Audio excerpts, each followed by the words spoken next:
Hello everyone, this is Jens Daily, OFW dito sa Barcelona, Spain. For today's video, magluluto ako ng carrillada de cerdo o braised Iberian pork cheek. Napakasimple nga lang ng recipe nito. 2 hours nga lang ang pagluluto. Kaya tara na, samahan niyo na ako bumili ng mga gulay na ilalahok natin dito sa ating recipe for today's video. Sa paglagay ng gulay, depende sa inyo kung anong gustong gulay ang lalagay nyo. Pwede rin kayo mag-add dito ng patatas. Kumuha na rin ako dito ng onion. At kung meron kayong shallot, pwede kayo mag-add dito ng shallot. Shallot yung maliliit na onion. Pwede actually ninyong gamitin kung anong gulay ang meron kayong available sa inyong ref.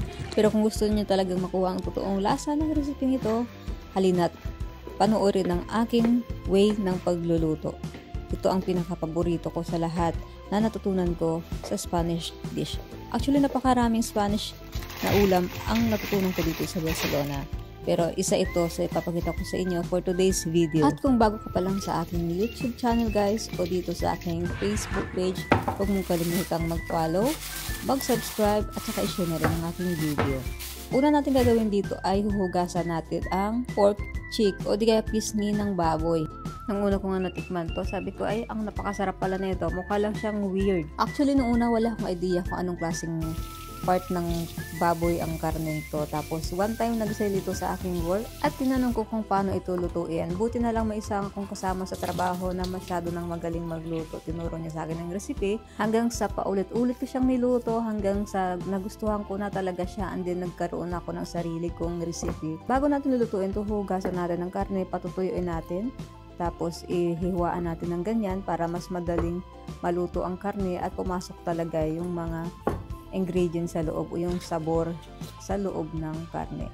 Nagpapasarap dito guys yung buto-buto niya sa loob. Tapos, kung gusto nyo, 4 kayo, 5 kayo, 6 na peraso, perfect para sa 5 o 4 na tao. Masarap kasi ito guys, lalo na sa kanin kaya baka mabitin kayo. Nilagyan ko muna ng harina ang karne para hindi ito dumikit sa pan. At para matanggal na rin ang lansa. Natutunan ko rin ang way na to, ang manerang to dito sa Espanya. At excited na nga akong ipakita sa inyo yung ibang recipe na natutunan ko dito sa Spain. Bintahan nga kapag nakapag-work ka sa bahay kasi lalo na sa matatanda kasi mas marami kong matutunang recipe dito. Yun ang difference pag nag-work ka sa mga batang amo at sa mga matatandang amo. Ang mga matatandang amo, nagpapaluto talaga sila palagi.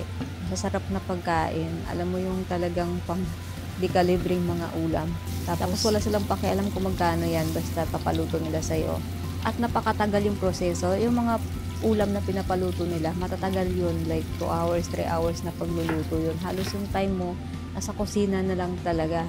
Unlike pag nagtatrabaho ka sa mga bata o sa mga younger na mga amo, more on linis ka, more sa mga bata ka, more ka sa babysit, at more ka sa paghahatid ng mga bata. Kaya mas prefer ko mag-work sa matatanda. Pero yun nga lang, minsan maboboring ka kasi wala ka na talagang ginagawa.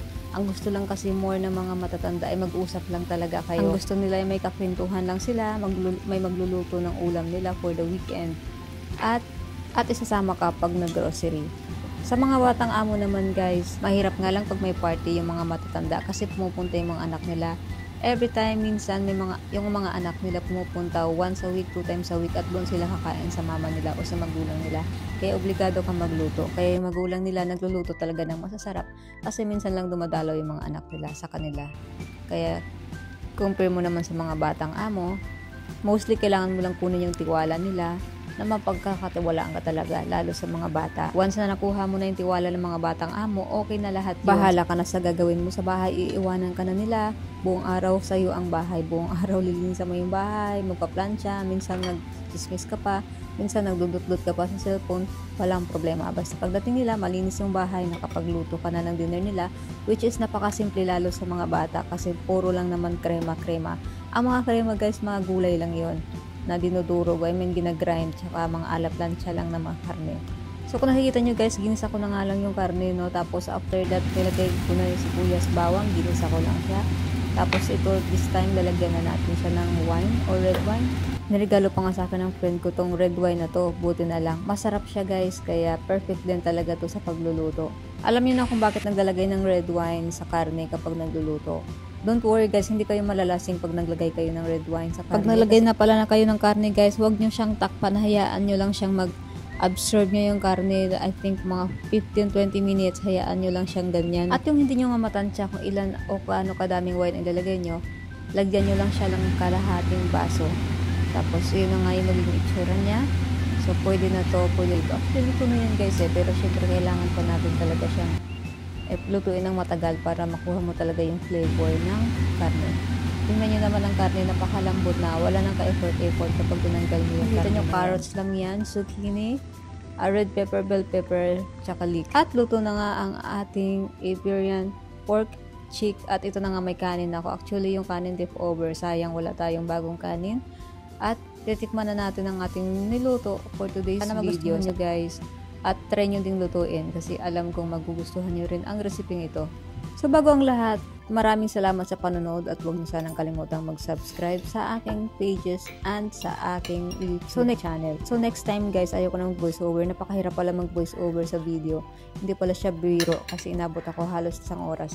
Yun lang guys, thank you for watching and take care and God bless. See you all!